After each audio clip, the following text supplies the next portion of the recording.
Great. So welcome everyone to Advocacy 101. Our topic for this month is road projects. Also, just to make sure, you guys can't see the Zoom bar, can you? What do you mean by Zoom bar? Okay, as long as there's nothing, for me, there's like a giant bar at the top that's blocking some text. So I just want to make sure that you guys can see what's going on. I know what it says, so that's fine. But if you guys can see, no worries. So anyway, thank you guys for coming tonight. I know that road projects are not necessarily the most glamorous of advocacy issues, but they are definitely a very important one. So just to start out a little bit about Loudoun Wildlife, and most of you guys are very well acquainted with us, but just to reinstate our mission, we are a membership-based, volunteer-driven nonprofit with the mission to inspire, motivate, and engage people to protect, preserve, and restore wildlife habitat here in Loudoun County. So going off of some really, sorry? All right.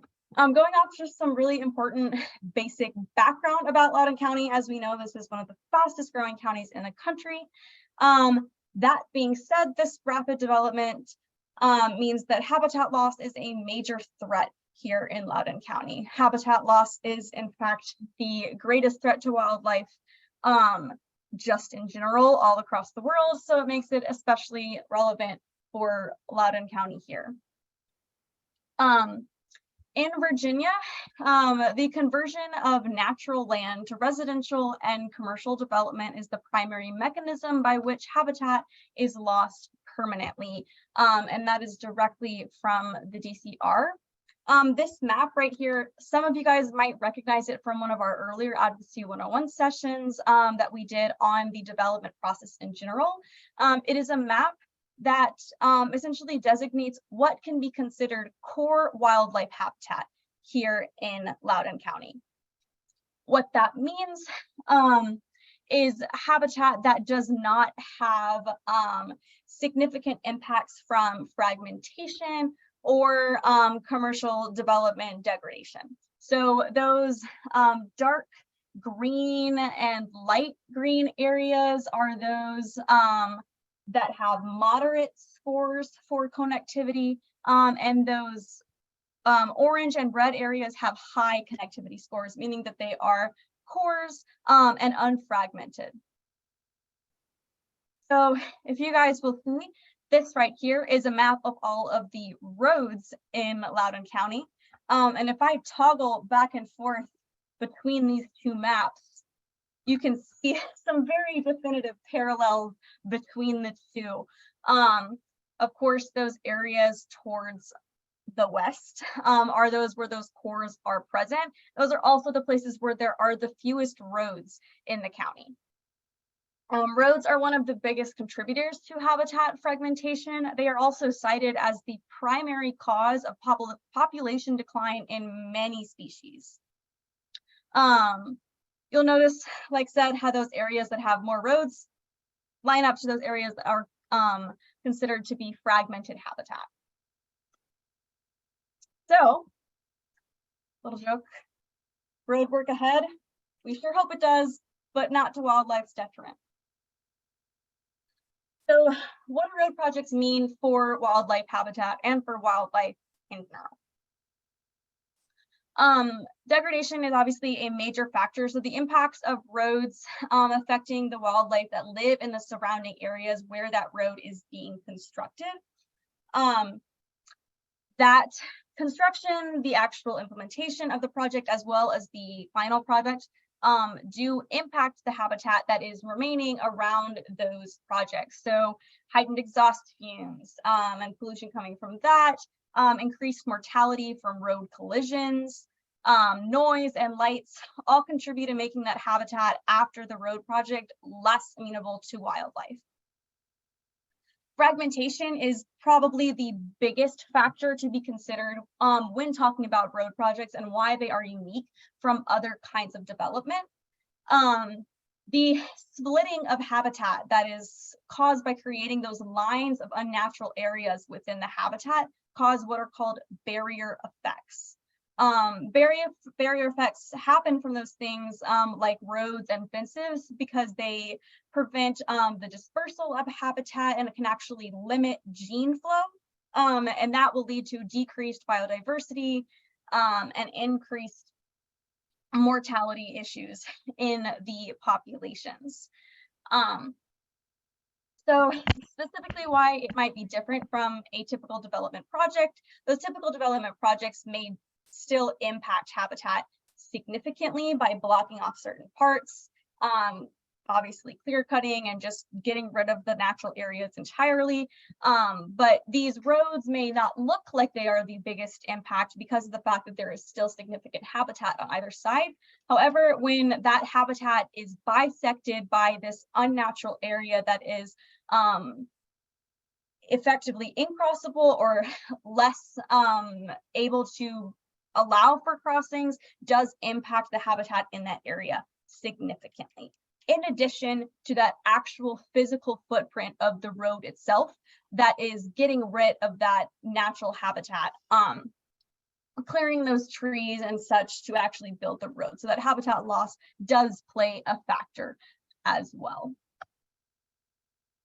And sometimes that physical footprint is so significant in the areas where it's being placed that the habitat is on the side that is around those areas is completely uninhabitable because of that physical footprint.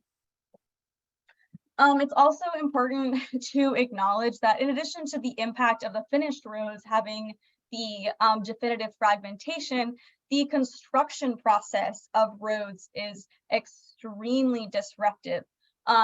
They are obviously very, very lengthy projects that emit a sometimes higher degree of noise and debris and human disturbance than would some typical development projects.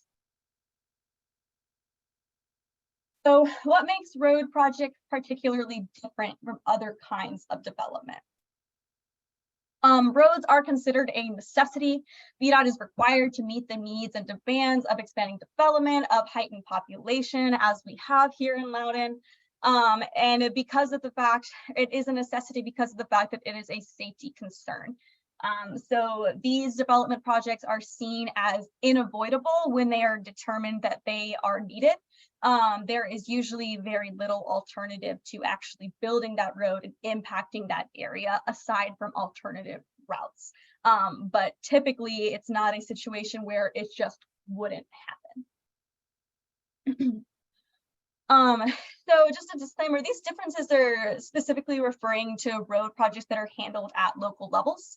Roads that cross jurisdiction are obviously handled very differently, but regardless of where it is, road projects are most different from other development projects because of the fact that they are on a much bigger scale. So they have significantly more steps and they take a whole lot longer to actually complete. The multiple steps that are required to meet those demands happen at a rate that is also slower because of the fact that more stakeholders are involved. So not only do road changes often require applications that adjust zoning, as we would expect from other kinds of development, but the design process itself is far more complicated because it has such widespread impacts that more stakeholders are involved. State agencies like VDOT must weigh in to approve changes. All of these things contribute to the fact of the matter that road projects are just far more complex than typical development. So just to go over the buzzword that I feel like comes to mind when everyone thinks of road projects. It is one of the things that is considered to be a public use development. So eminent domain does play a part. So just to kind of go over eminent domain just a little bit. Eminent domain is what allows the government to expropriate private property for public use. So road projects are included in this definition, as well as utility projects. These two being the most relevant to Loudoun County because of our population growth, demanding those new roads, and also for the data centers that demand utility. And you can tune in later on for Advocacy 101 session we'll be having on utility projects to go over that in a little bit more detail. But just to kind of go over eminent domain in general, supervisors have regularly stated that they are very much opposed to using eminent domain. This is common across different types of government at different levels.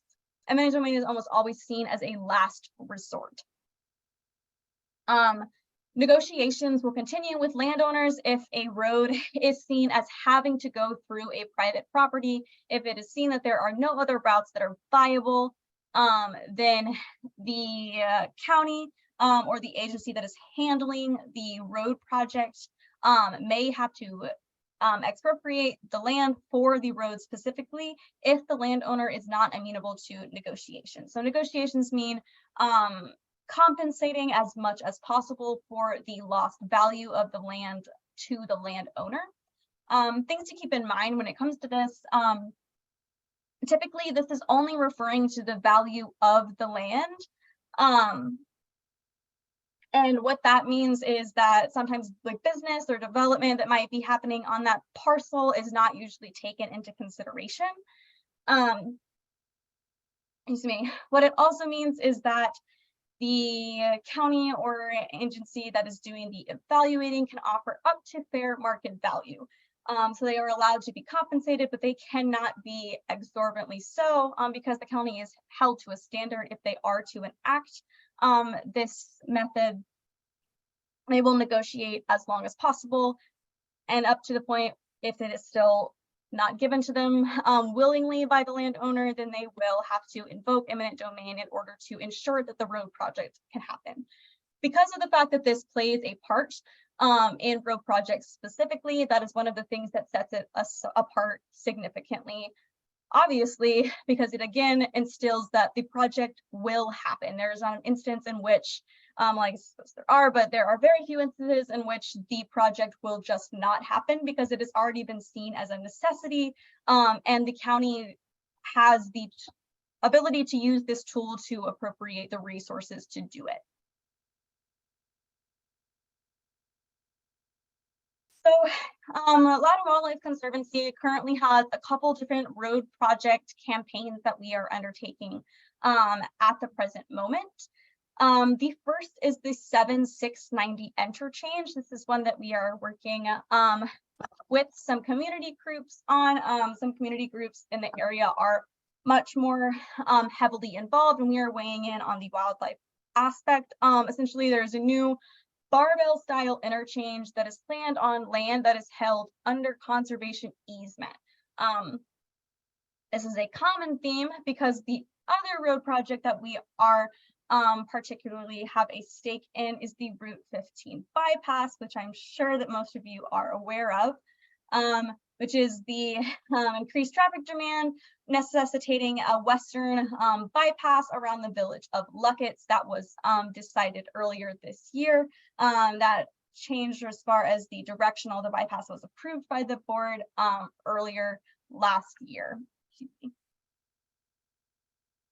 So just going to go into like a little bit more detail about these projects. So the Route 7690 interchange underwent a lot of changes during the time since it was brought to our attention.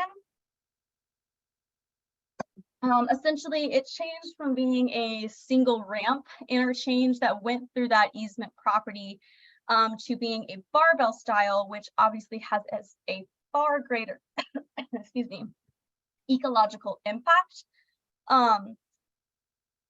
than would the single ramp. So the area where the eastbound off-ramp would be placed is currently owned by the Talkton Meadows HOA and held under easement by the town of Purcellville.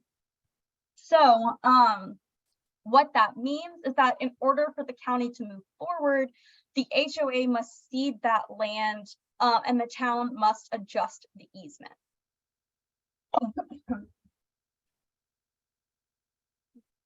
So one thing to keep in mind, earlier when I spoke about the invocation of eminent domain, one thing to keep in mind that people sometimes don't realize is that conservation easements, even land that is held under conservation easements, is still at the will of eminent domain. Conservation easements do not prohibit the use of eminent domain. It does allow for the land to be used for utility projects and road projects. Those are the two major exceptions that supersede the conservation easement requirements legally. So the desire right now by the county is for the HOA to cede the land and for the town to adjust the easement so that it is not within the area where the interchange would need to be placed. However, this area where the easement is obviously very valuable wildlife habitat, and it is very valuable conserved property. The land where that eastbound off-ramp is to be constructed is an area of mature forest. It has wetlands that do provide very essential ecosystem services to the North Fork of Catoctin Creek that actually runs through that property. So that forested area not only provides habitat for woodland creatures, it also serves as a buffer to protect the wildlife in the stream and the water quality of the stream itself.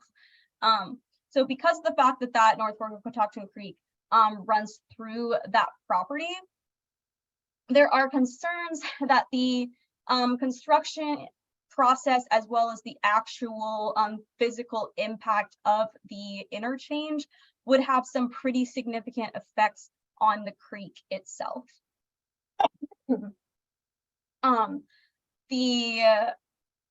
plans had stipulated for needs for storage, for needs for clearing, as far as creating a sufficient size of the interchange, and it did very little to protect that buffer area, which is one of the reasons that we got involved at Loudoun Wildlife to prevent the unnecessary impact to that creek and the wildlife in the area surrounding.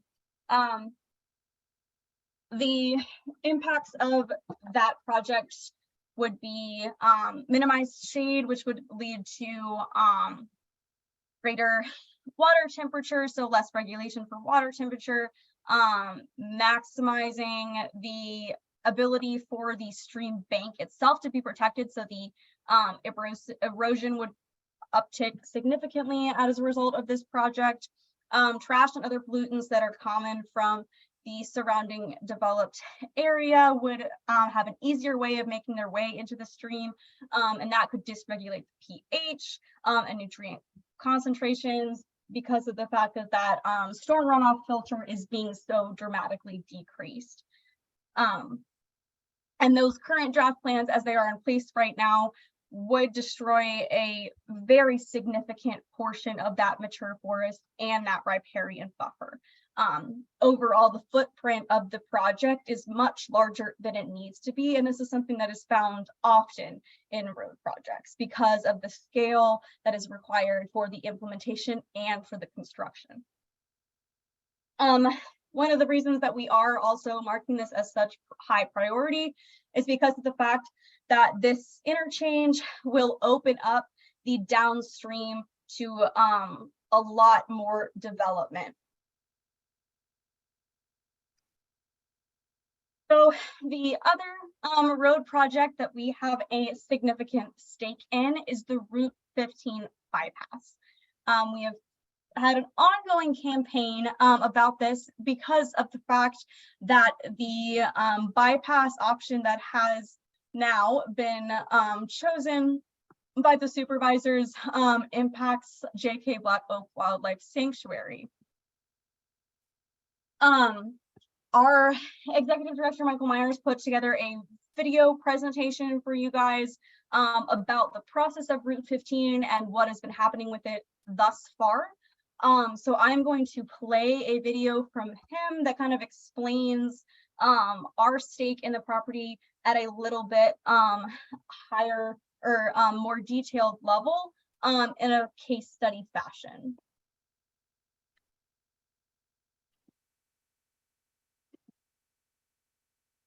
And you guys, somebody flag it if you can't hear. Hi, my name is Michael Myers, and I'm the Executive Director of Loudoun Wildlife Conservancy. And tonight I'm going to talk to you about a case study for road projects regarding the Route 15 North Widening Project. So I'm going to share my screen right here.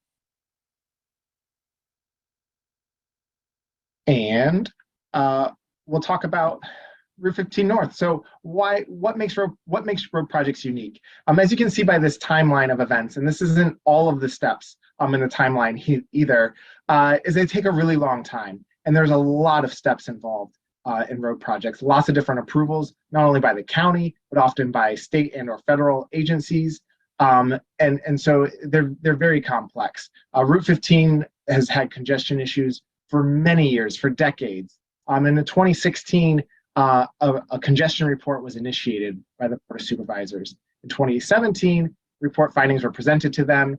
And then in March of 2018, the Phase 1 Comprehensive Plan Amendment was approved. So what they did is this is such a complex topic that they broke it into multiple phases. So Phase 1 goes from Leesburg and King Street to Montresor Road. And then Phase 2 is from Montresor to the state line. There were concerns even back then about this study and report findings that the board had conducted. So there was a citizens-led study that published their findings in September of 2018. And then also in the fall of 2018, the county hosted a public input session for Phase 2. Note that Phase 1 had just gotten started. And then we'll focus on Phase 2 because that's the section from Montresor to the state line that includes impacts to the village of Luckett's. And so in July of 2019, the Department of Transportation and Infrastructure had an item before the Board of Supervisors to amend the 2019 County Transportation Plan. And in that endorsed what's known as Concept B. And we'll get into that a little bit more in a few minutes. And then so in March of 2021, a CPAM was initiated for Phase 2 road improvements. So that kicked off the process in earnest for Phase 2. So in June of that year, they conducted a public outreach survey, and we'll get more into the logistics of all of these events as well. And then they went to the plan. They went through the referral phases. They went to the Planning Commission for a public hearing, then the Board of Supervisors for a public hearing, and then the Board of Supervisors had a business meeting and acted on the CPAM item. And then with that, there was a follow-up to do some short-term improvements as well. And then where we are now is Phase 2 is kind of in a wait-and-see mode, but going back to Phase 1 for a moment, just now in summer of 2023, they're finalizing the design phase for that project. And so that CPAM was initiated in March of 2018. So it's been over 5 years just for the design phase. And so the construction phase is going to take many more years. So by the time they actually break ground on this, many years have gone by. And that's why it can be extremely difficult to follow these road projects, to stay on top of these road projects, and really know and understand what's going on here. And this is just a county road project. So there are some other projects like Route 690 that involve federal funding, some involve state smart scale funding. And then so those get initiated through a separate process.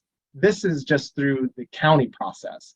So those, if it involves federal or state funds, it's even more complicated, has even more steps where you have to talk to people beyond just county local officials.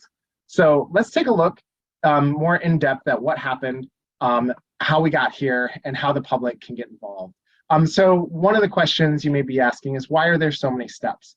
Well, part of it has to do with the county process. So they had to amend the county transportation plan.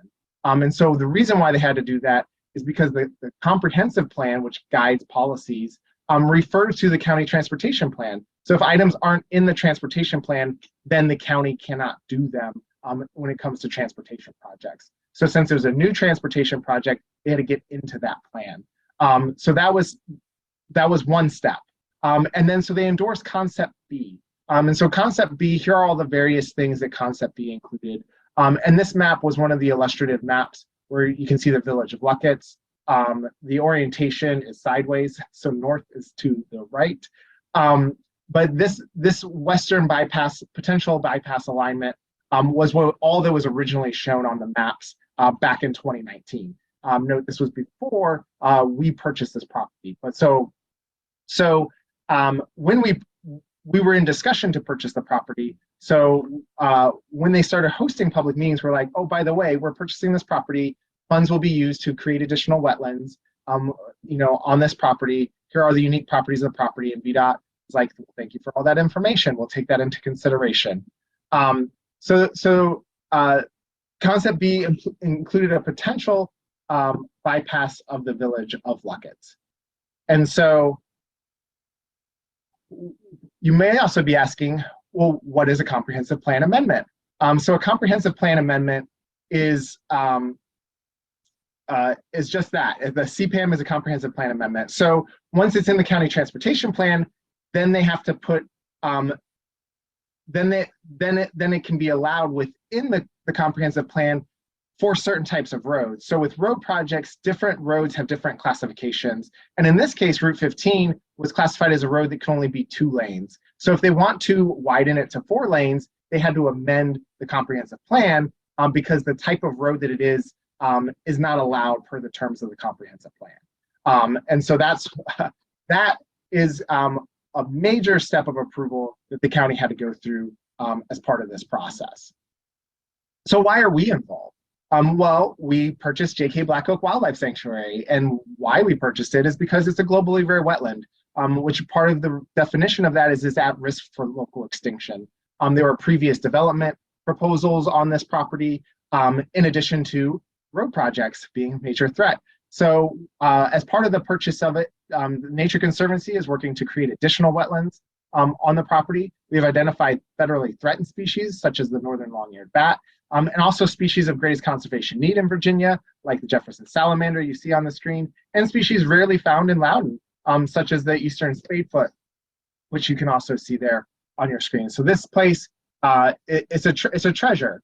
And the people of Luckett realized that. We realized that. That's why we purchased this property. It's the only property we purchased. And so what did we do? Well, once the CPAM was initiated, then we really get the ball rolling, because that's when the county is starting to act on things. So they go through the regular development process where it initiates the referral phase. And so during that phase, we started giving county staff tons of information. We started producing maps such as the one you see here, what the impacts of a road project would have on our parcel and all of the unique biodiversity that is found on our property. So we started activating and engaging members of the public on why it's important to protect this. And because of that information, then the county added options to bypasses of Luckett. So they're in Concept B, they were tasked with the directive saying, well, we need to research options for a bypass of Luckett. So the initial illustrative just showed a western bypass, but once we started feeding them information, this isn't just a vacant plot of land. Like, this has really unique biodiversity and is worthy of conservation. They also put on the table an eastern bypass option. So how did the public get involved in this? In lots of ways. So the citizens of in and around Luckett have been mobilized since the very beginning. Since before this process started, they've been engaging throughout the way. They had a citizen-led alternate study completed. They led community meetings and tours, inviting the public and elected officials out to see it on the ground. And then since they went to 2 bypass options, the public was like, well, so originally we were just thinking about doing a western bypass. Now we have eastern or western bypass on the option. Let's survey the public and see what they say. And there was overwhelming support for protecting the western side where our property is, and people electing an eastern bypass option. So then people also getting involved at public hearings and providing public comment. And so with that, process, one of the frustrating things about road projects is we gave them all this data, we put all this data in there, then all of a sudden this eastern bypass option is on the table. Well, guess what? There are also residents who live on the eastern side of Luckett's, and they didn't appreciate that very much. So they started organizing and mobilizing and making their comments felt. And so what happened at the end of the day, when the CPAM was approved, and as the supervisors rightly point out, just because we're approving the CPAM doesn't mean we're approving the road design project, which is very true. Like, they approved the ability to widen the road with the full knowledge that they plan on widening the road in the future.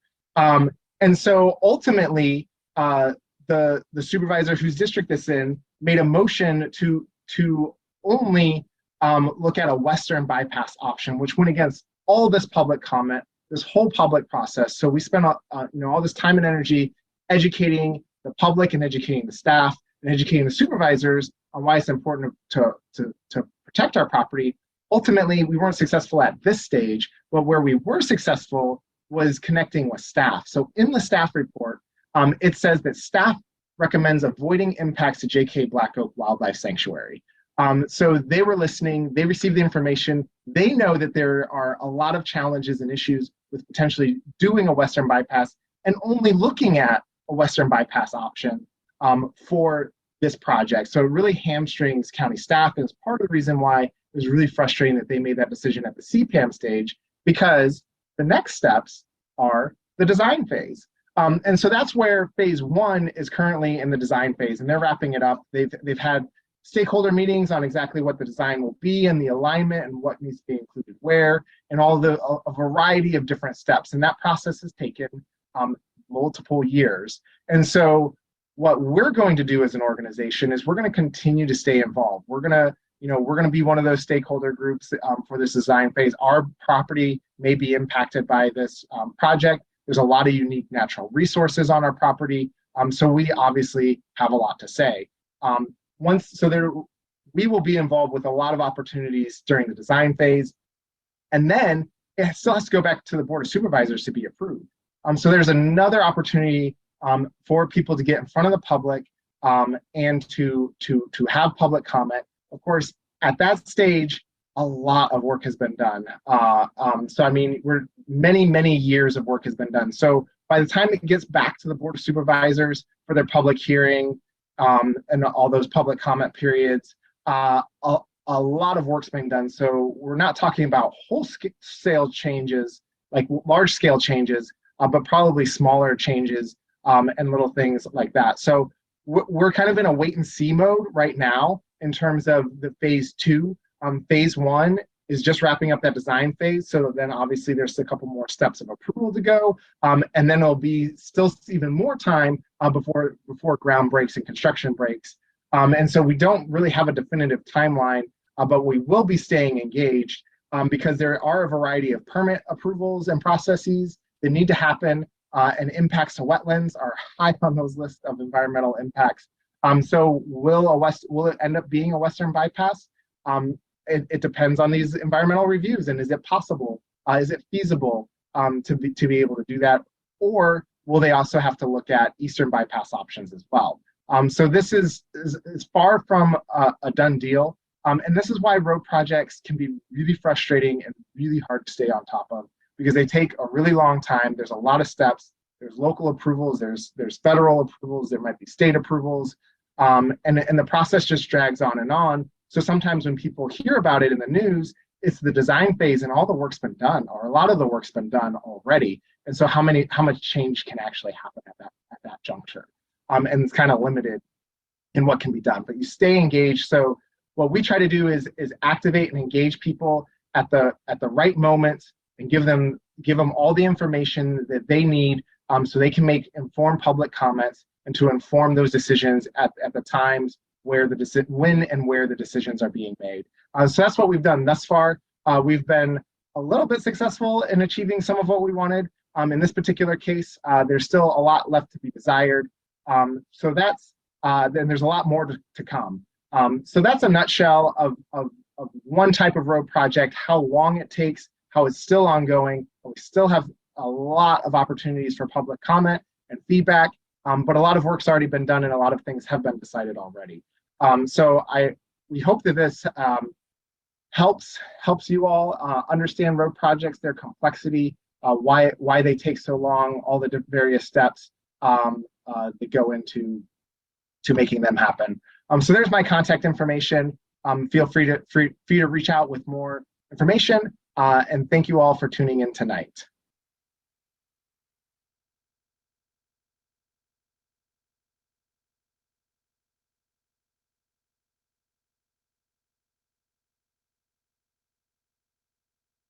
All right. So I hope that that presentation from Michael helped clarify some things, helped you guys to understand a little bit better how complex road projects are by specifically using Route 15 as an example. So as far as road projects go, how to play your part. Pretty much, as even though they are extremely different from a typical development process, the basic rules of engagement and advocacy are essentially the same. Participation is critical, taking part in the public process, with the notable difference in being that this public process for road projects is just significantly longer. We've been involved in the Route 15 campaign since close to the start. And because of that, we are able to have some more informed decisions and to participate more fully by participating at an earlier stage. And that'll help us later on during the later stages in which comment and stakeholder input will be invited. The other aspect is volunteering. We're still here cultivating our core group of volunteers to actually show up and do that advocacy work when the time comes. Meaning signing up to speak at public hearings, showing up to those public hearings, really showing your face and being in the room when these decisions are being made is immensely important. And that's something that we have really seen in this Route 15 project. Specifically, Michael had mentioned the other option with the potential Eastern bypass. We have, excuse me, the importance of showing up and actually being in the room has been shown time and time again, especially for this project in particular. Being present really does help sway votes, and showing up to say why you care about wildlife and why they should have minimal impacts from road projects as much as possible. Other things you can do, of course, is writing in, helping with document review, helping with reading comments for the parts of the process for the referrals for state agencies that have weighed in for those environmental assessments, and actually using that data to bolster your position on why it matters. So that being said, I am going to stop sharing my screen and open the floor to some questions. I am happy to answer as many as I can in the next 15-ish minutes. So, I see that there were a couple chat messages. Okay, Jeb, you did ask including unpaved, and I am sorry, I do not know what aspect you were referring to because it didn't pop up when you asked it. Yeah, that's actually when you were showing the map of all the roads. I was curious whether that was showing unpaved routes as well, as just an awful lot of roads. It is definitely a lot of roads. I would have to reference my map one more time. It was the map that was pulled directly from VDOT, just of the Virginia Road Network. I believe that they're categorized as excuse me, that they were categorized as they're not marked whether or not they are including paved and unpaved roads or not. I'd have to reference the website that the photo came from, because I'm sure that it's in the article that's attached to it. But... Linda Mack has an excellent question. All right, Linda asks, what impact does changes in BOS members have on the process and any changes in the project decisions and directions? Excellent question. We are in an election year, very relevant. The best way that I can answer that is to say that the supervisor's discretion is the supervisor's discretion when it comes to decisions being made. If a particular supervisor's district undergoes a very dramatic change in which the policy and positions of that supervisor-elect is vastly different from the supervisor that is currently on the board, then there is a good chance that it could impact the sway of decision making. It is really subjective to the actual person. There isn't really a blanket statement that I can give to say that it changes dramatically. The process itself will stay the same. However, the opinions of the supervisors may change as they are elected and change out. That being said, the responsibility of the supervisors is to uphold the values of the county that are outlined in the comprehensive plan, and to uphold values and policy and such that is outlined in the comprehensive plan and the zoning ordinance, as well as follow staff recommendations on areas where they are experts. Obviously, our supervisors are elected officials, but they're not experts on everything. That's what staff is for, to actually introduce those expert opinions. So though the supervisors' opinions may change based on their political views and their policy views, their motivations should remain consistent to a degree that it will not sway the entire process and the way that it is laid out. Hopefully that answers your question somewhat. Thank you. Yeah, for sure. Did you have any other questions on the projects, on our current campaigns for roads, the process in general, anything of the above? I just wanted to comment that it's really disheartening that eminent domain can also overrule conservation easements. Like, I mean, I get it, but that's kind of undermines the whole point of conservation easements. Yes, Yeah, I would agree. Question. It is. Sorry, go ahead, Jeff. Does the conservation easement holder have any stake in the payment of fair market value? I'm not sure how that would work, because their easement may be compromised in its value. Exactly. So that's the fair market value statement is simply because that is the maximum amount that the county is allowed to offer for compensation when that is invoked. It's different for like federal and state agencies, but for the county specifically, whatever is determined to be fair market value is only for the land itself.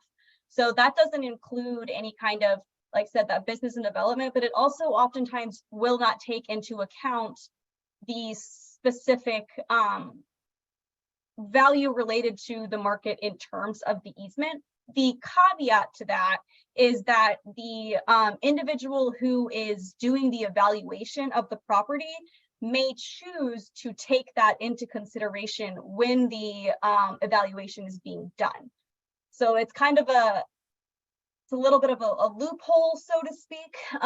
That is what the county is, the standard that they are held to. However, the evaluator does have some discretion in the actual determining of fair market value.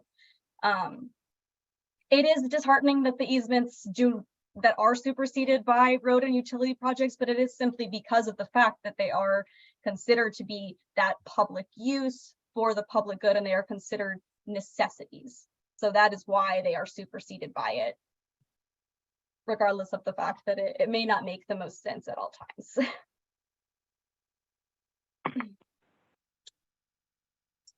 Oh, another question from Linda and a couple others. I'll just go down the line. Involving the Route 7690 project in the local papers, the town of Percival has rejected wanting to participate. Will this be a major roadblock for the interchange progress? Can it keep the project from being completed? So this is an instance in which, as said before, because roads are viewed as a necessity, it is rare that the projects will not actually be enacted once the project has been proposed and the design has started. So specifically for this one, the conceptual designs for the 7690, there's no way of telling for sure the fact that they don't want to participate. The county has stated, of course, that they do not want to have to invoke eminent domain in order to make this happen, but it is, as of right now, still seen as something that is very necessary. And so it is likely that if it comes to it, they will take that opportunity, but there is still at this point no telling because of the fact that it is pretty contentious and having to deal with many, many different stakeholders than typical, because obviously the town of Percival holds holds easement, and the Meadows owns the land, and so there's a lot of different moving parts with this one that can't necessarily say it all at once. Is eminent domain a slow process, adding a lot of delay in Virginia? Yes, it is very, very slow. It also is something that happens towards the end of the road development process. Actually, that was surprising for me to learn when I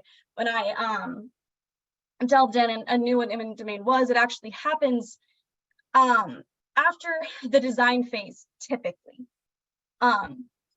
But it is very slow. If that does happen with the 7690, that they do invoke eminent domain, it will be a long time before it is actually seen that has happened. So, all right, a question from Bruce.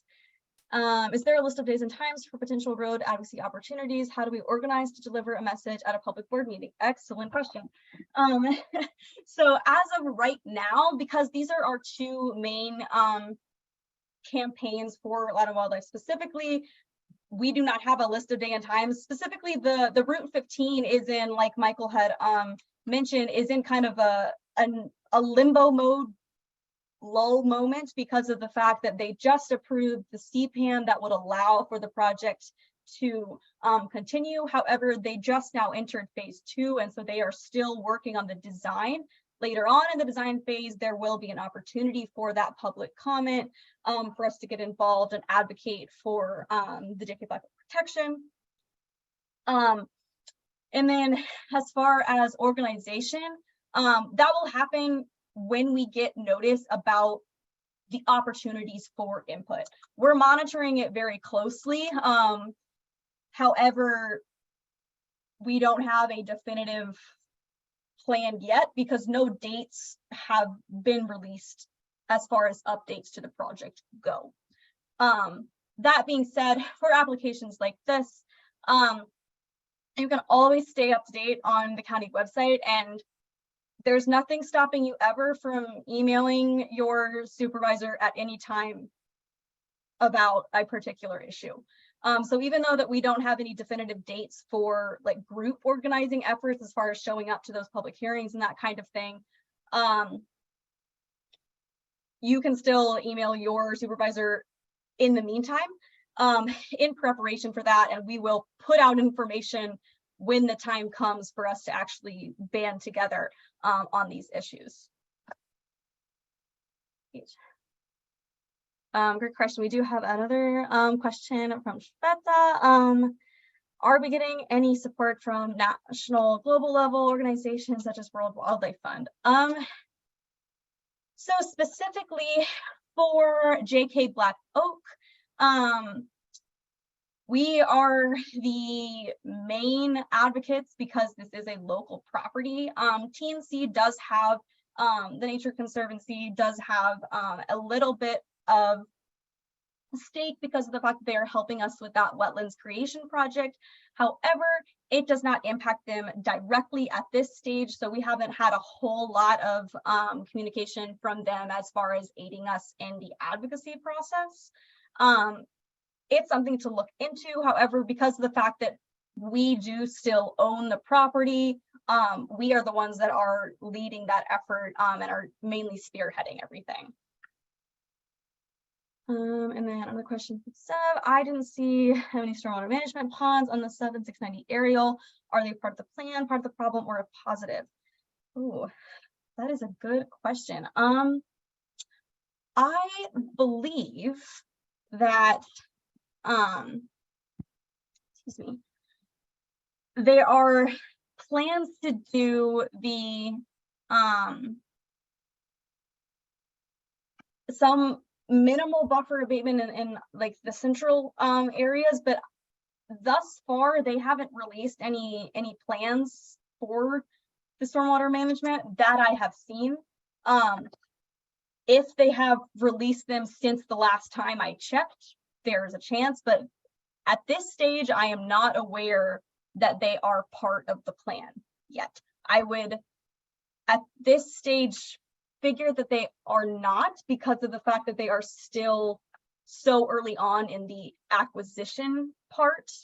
But it remains to be seen whether or not those will be implemented if the easement land is ceded or if eminent domain is implemented.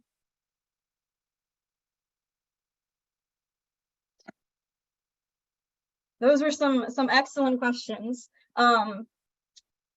We have about 5 minutes left. If anybody had any others or any general comments or anything of the sort, I really appreciate you guys sticking with us. Like I said, I know this isn't the most glamorous of advocacy topics, but it is important. So thank you for participating. Oh, thanks, Sonia.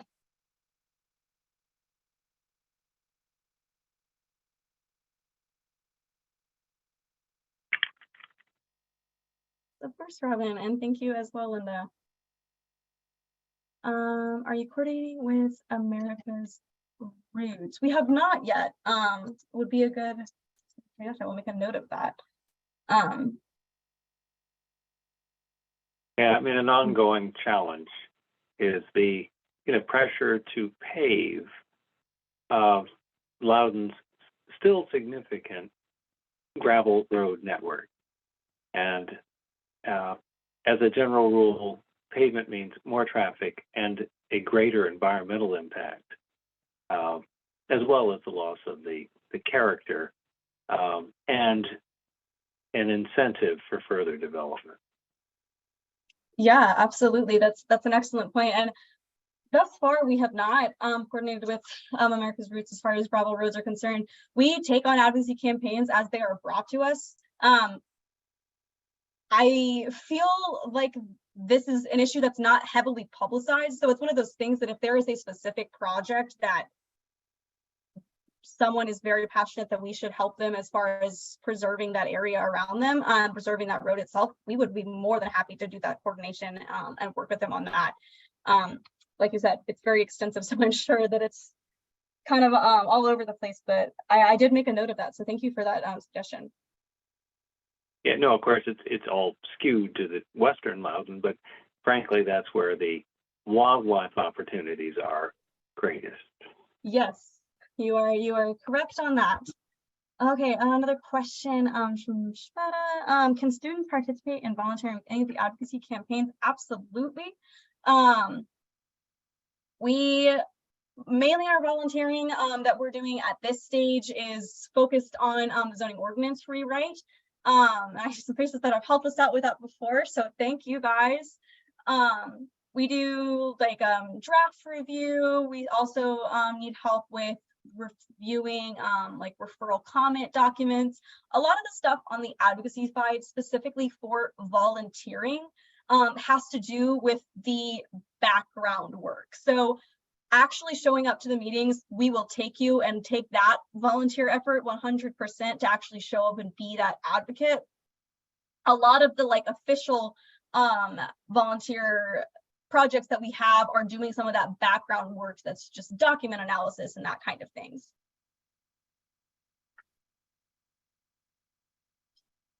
You need folks to come 7/27. Planner to answer that question. So as of right now, I believe, yeah, the 7/27. We have not yet begun.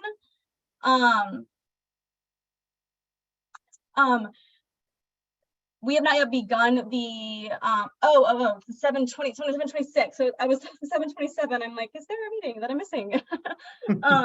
The zoning ordinance rewrite is for the 26th. Yes, absolutely. We will be. You confused me for a second there. Yeah. We will absolutely be organizing for that meeting 100%. It will be a longish effort. We're going to be setting out some meetings beforehand. Nothing is completely set in stone yet. We've just now set our like preliminary plan for how we're going to do that organization and banding together. Right now, the tentative plan is we're going to have kind of an early info session early on in the week that we can kind of get people to come if they have questions about what to say, if they need help, a little public speaking coaching and that kind of thing.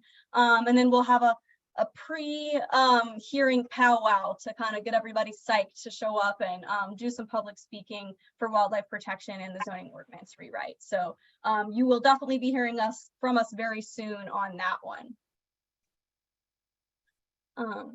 And yeah, thank you, Tanya, for pointing that out. That was going to be my closing statement, so you gave us a really good segue for that.